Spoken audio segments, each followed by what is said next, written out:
lakad-lakad sa gabi, konting exercise.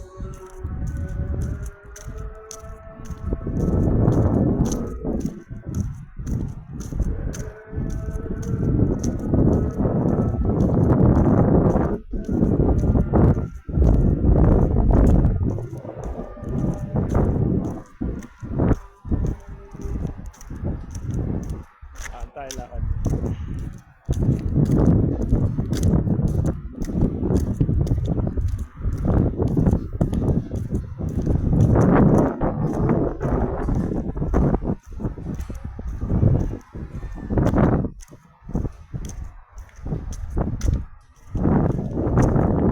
Hangin.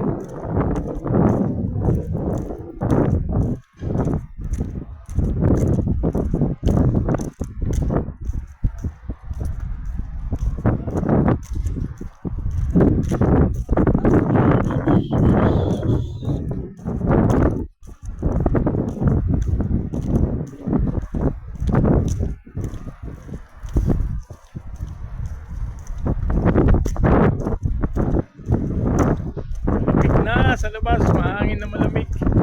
Sarap pumasyal sa beach. So ang layo. Pasyal sa mall, sa beach. Nakamiss na umuwi. Uwi na, for good na. Mga magse 17 years na dyan sa Qatar. Next year 17 years na kami. Parang kailan lang.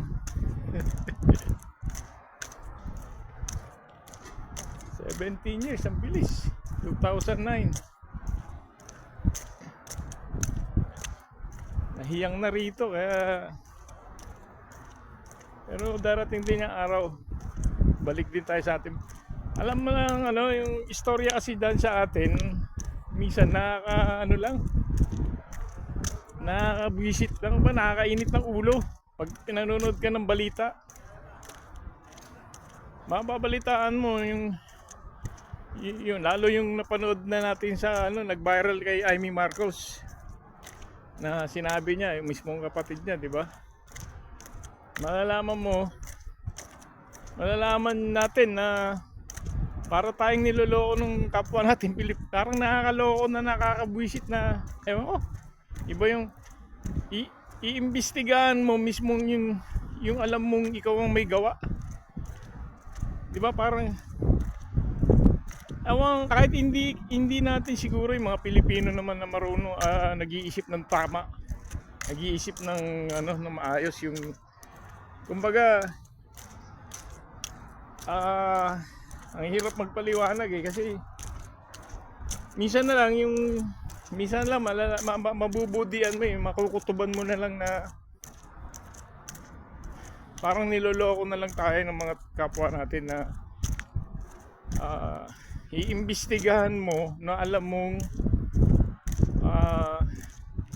ang pinakapunot dulo nung iniimbestigahan mo ikaw din, di ba? Parang mo nang ginagawang gago yung sarili mo nun, o kaya parang kasi kitang kita, tapos sabihin na nating pinagbibintangan siya, o ano ba yung tawag doon, tinuturo siya. Kung talagang wala kang kasalanan, mararamdaman ng taong bayan yun.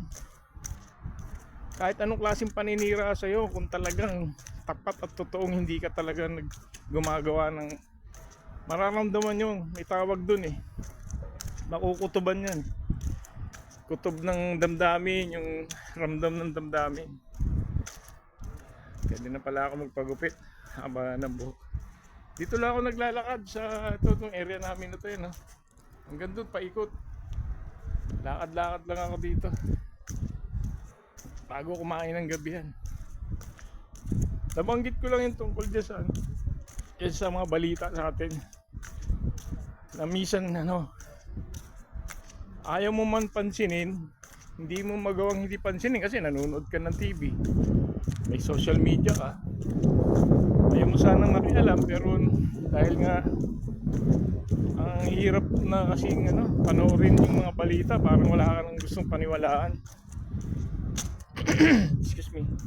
Pero tingin ko yung mga nangyayari dyan sa atin, may hangganan naman yan, pero sana naman yung mga magiging pinuno natin sa susunod na henerasyon, yung mga kabataan, mag-isip-isip naman sila na wag na nilang iboto yung mga ganyang na alam nilang, kasi sa atin basta may pakinabang, kahit na alam nilang ginagawa ng hindi maganda, yung pa rin na pinuboto.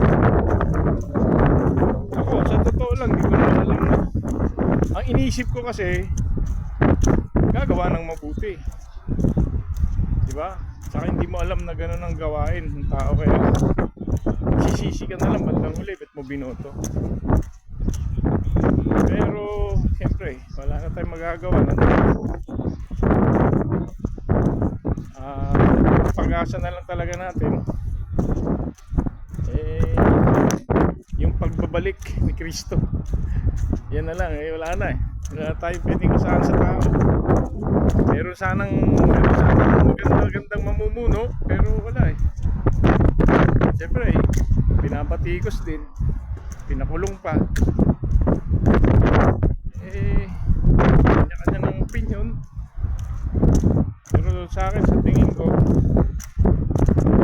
isang tao lang ang magpapabago ng sistema ng lahat ng bansa. Kaya hindi tao magpapabago.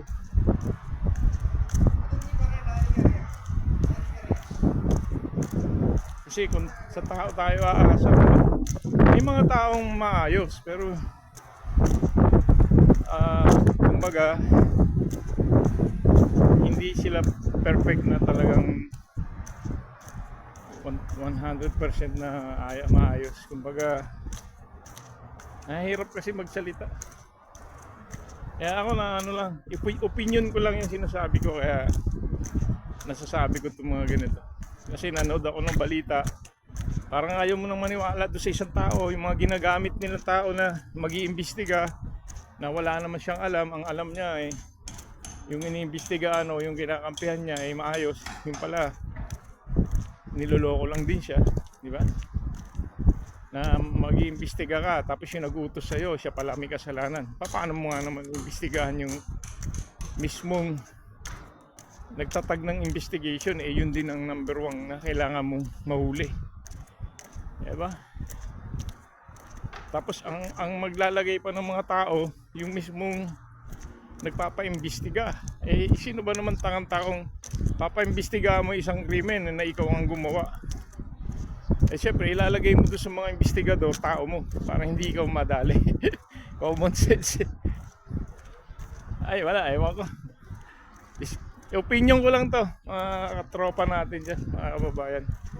Sana naman ang tawag nga daw doon ng isang pantas na lalaki dyan sa mga ganyan mag-isip, yung mga nagmamarunong. Ang sabi daw sa mga nagmamarunong, kasi nga nagmamarunong, sila pala ang bobo. Kasi nga, kaya sila nagmamarunong, hindi nga nila alam. Kaya nga nagmamarunong. Yung mga nagmamarunong, yan pala ang tunay ng mga bobo. Kasi kaya nga nagmamarunong. Kumbaga, hindi sila marunong. Nagmamarunong nga Kaya ang tawag sa kanila, ang tunay na tawag sa kanila, bobo. Kaya pasensya na. Yan ang mga tunay na tawag dyan. Okay na, dito na ako. Malamig Alas 7 kasi dito, kakain na kami. Kaya naglakad-lakad muna ako para makapag-exercise. Yung iba tulog na. Yung mga kasama namin doon, yung kwarto na yan. Yan. Tulog na yan yung kwarto na yan. Alas 8, tutulog na yan. Yung mga Indiano naman, yung iba, mamaya pa. Kaya alas 7 kasi kainan dito. Yan, medyo maganda-ganda na rin yung cardio natin. Lakad-lakad tayo. Nagsalaysay lang ako na aking opinion kasi nanood ako ng balita eh. TV Patrol, UNTV, GMA7. Wala eh, hindi ko na tinapos. Na ano kasi yung kalooban ko eh, kumbaga. Kawawa yung mga talagang ginagamit lang na hindi wala silang alam. Tapos ang sasabihin nila ganito, hulihin yung mga gumawa ng masasama na hindi nila alam, yung nag-utos sa kanila, yun ang namumuno doon sa masamang gawa, di ba? Yung iba bibiktima din. Kaya ano eh, tingin sa atin mga ano tayo eh, tingin sa atin parang ginagawa na tayong parang ginagawa na tayong tanga, yung ginagawa na tayong gago, ginagawa na tayong wala naman tayong magawa kasi nga ano, wala tayong power. Ang sa atin na lang yung opinion ito, katulad dito ginagawa ko na gusto mong sabihin sa kanila, kahit man lang masabi mo lang, kahit wala ka man lang magawang action eh, syempre nakababang tao lang tayo, karaniwan tao lang tayo sa lipunan natin.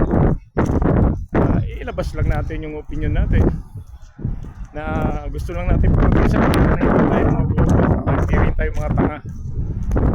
Ang akala kasi nila eh lahat ng Pilipino bayaran mo lang sasangayon kahit mali na yung ginagawa. Yung mayroon sa atin ng Pilipino, gusto ngayon dito yung mga sipon lagnat matakakaso kasi nagpapalit ng weather, ng klima. Naglamig na naman kasi dati siyang humid, mainit. Pag nag-winter na, yan na, uso na yung mga. Pero may na ano lang ako, may napansin lang ako dito. Pag nagpapalit ng klima, kasi nagpa-vaccine kami ng October 20 yata, October 20, flu vaccine. Yung mga nabaksinan ng flu, inubo-ubo lang sa asinipon pero hindi nilagnat, saka hindi natuloy ng trangkaso. Pero yung mga hindi nakapag-vaccine, ayun, nilalagnat sila. May trangkaso din. Alos na hindi makagalaw sa sama ng pakiramdam, masakit ang katawan. Ako, inubo ko, kumatila lamunan ko. After nun, kinabukasan nawala. Kasi nga nagpa-flu vaccine ako.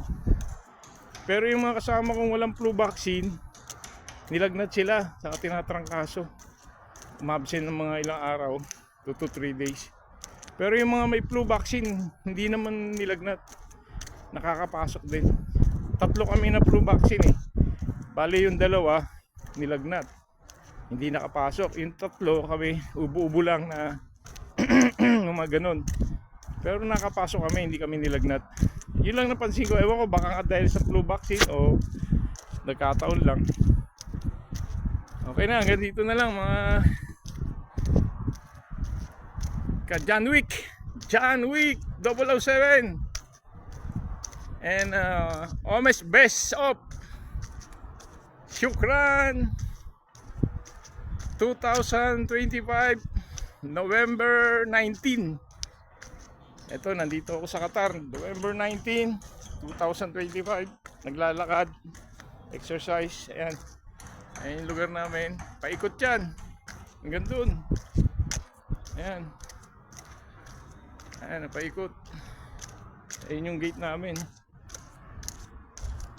Ikutin mo to mga alos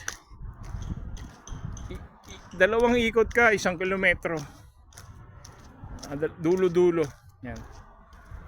Hanggang dito na lang sa aking mga ka John Wick dyan. John Wick 07, 007, almost best of. Salamat, syukran. Yan, nabanggit, nasabi ko lang aking nararamdaman dito sa mga napapanood ko sa balita. Ang aking tawag doon,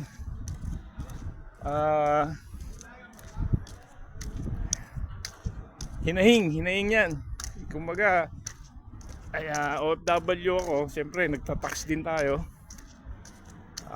Kahit pa paano may pakialam tayo sa lipunan, hindi naman tayo pwedeng hindi makialam.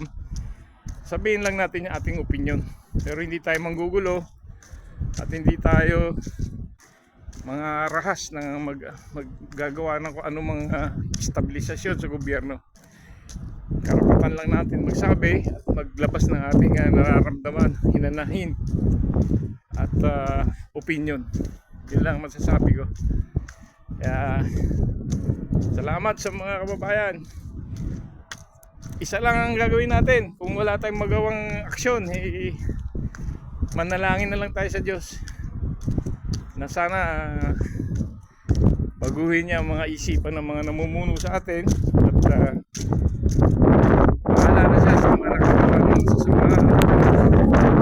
Siyempre, alam na natin, totoo man o hindi yung mga naririnig natin sa balita, panalangin na lang natin sa Diyos na sana yung maiiwan nating mga anak, apo sa darating na generation, na henerasyon, ay sana sila naman ang mamumuno. Gabayan sila ng Diyos Ama sa pangalan ng ating Panginoong Hesus. Amen. Syukran. Salamat sa Diyos.